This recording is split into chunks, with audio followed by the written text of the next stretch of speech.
Well, I take a rather different view, of course, to the energy bill. I think it's an horrendous bill. It's 379 pages. There's 144 pages of amendments have been laid, many of them in my name. It's really a bill of yesteryear. This was sort of founded on Boris, and he'd certainly drunk the Kool-Aid on many of these environmental issues, and not helped, of course, by the statutory instrument laid by Theresa May in her term of office, which created this 100% commitment to net zero by 2050. But this is a truly horrific bill. It allows all sorts of intrusive powers, Whitehall to tell you exactly what you must and mustn't do. I mean, I would rather it was scrapped and we start again. There's bits in there about new regulators for carbon capture and storage. Well, that's all very well. Why not let's just have a very simple bill discussing carbon capture and storage? This has become what I call a Christmas tree bill with all sorts of baubles all over it. But now this one, Andrew and Bev, this will make your hair curl. I'm particularly concerned about clause 248. It's helpfully called sanctions, so you know what's in it. Let me just read out what I find completely offensive.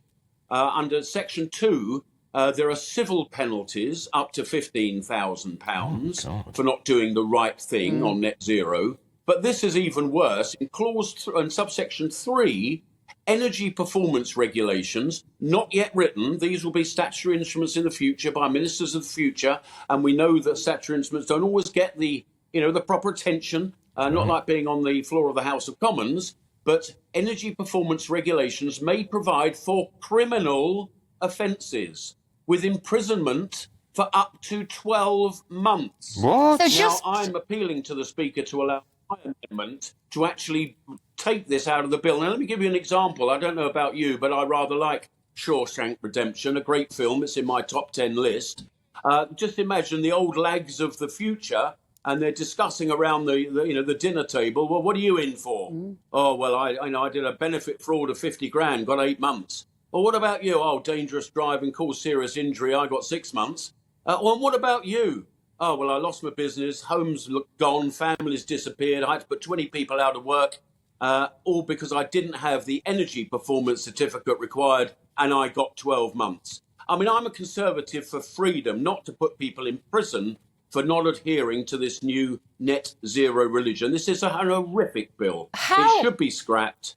It should be parked in the Lords if it gets there and never see the light of day again. Craig, you work As with you can these. tell, I don't like it very much. Well, no, I love it. I love what you're saying here. But so you work with these people, you work with these MPs who, as you say, have drunk the Kool-Aid. I would say they've just been, as you say, part of the religion. It feels like the green agenda can feel like a cult, but it is a global cult, and they are not alone. There are politicians and prime ministers and presidents all across the world who believe in this. How do you rationalise their mindset when what they're talking about is so punitive to British people, but also just so dystopian in its theory when you see it written on a piece of paper? If you haven't got the right boiler, you might go to prison. Can you explain the mentality of the MPs who support that? Well, I wish I could. Unfortunately, I think a lot of this came from MPs and politicians who are no longer with us, i.e. Boris. I mean, Boris had great strengths, but on the whole environmental issues, he went completely overboard. You know, the COP26 saddle, he rode it rather enthusiastically. But, I always keep my discussions with ministers fairly private. I'm always one for discretion. But I do get the feeling that they've been given this menu. They don't know quite where it's come from. And from what I get, they don't really much like it. So we've got a new Secretary of State in Claire Coutinho. I don't know the cut of her cloth on issues, but she's laid a lot of amendments today. It's got to go to the Lords yet, where, hopefully, just like sadly in some respects, the Kept Animals Bill, the Retained EU Law Bill, got completely changed in the House of Lords at its final offing. And I certainly hope this bill will go the same way. But, we can have a discussion about banning cars. I'm opposed to that. Banning oil boilers in 2 years or two and a bit years' time. I'm opposed to that. We can have all these discussions about, the fear factors, the climate change, the fires in Rome, whatever you like. But we represent 1% of global CO2.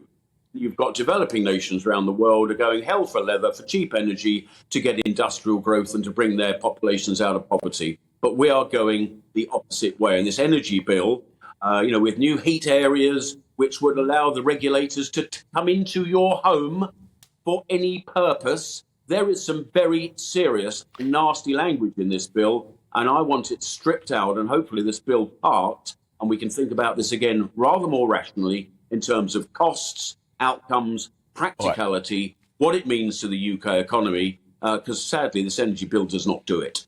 We'd love to talk to you a lot more about this, Craig, because there's many things. Just very briefly tell me what you think about the idea it's going to be much easier now to build a wind turbine onshore.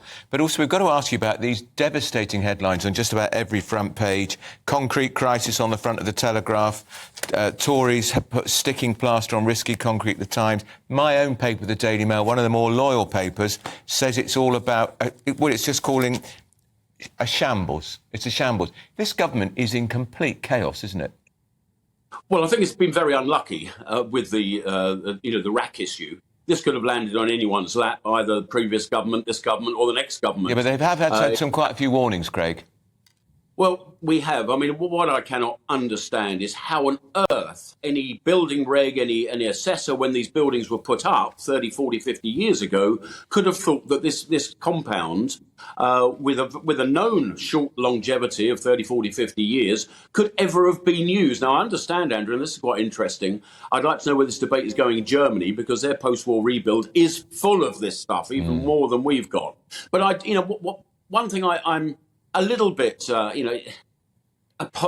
really, for the Secretary of State where she's landed in the chair, is that the local authorities, the local education authorities, the Academy Trust, they should know their buildings rather more than central government and Whitehall knows best. I don't understand why they haven't been alerted to this themselves, said, yeah, we've got a problem here. We know it's a 40-year life stuff.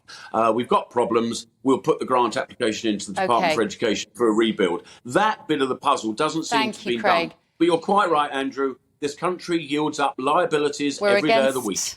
We're against the clock. We could talk to you for a lot longer. My new favourite MP.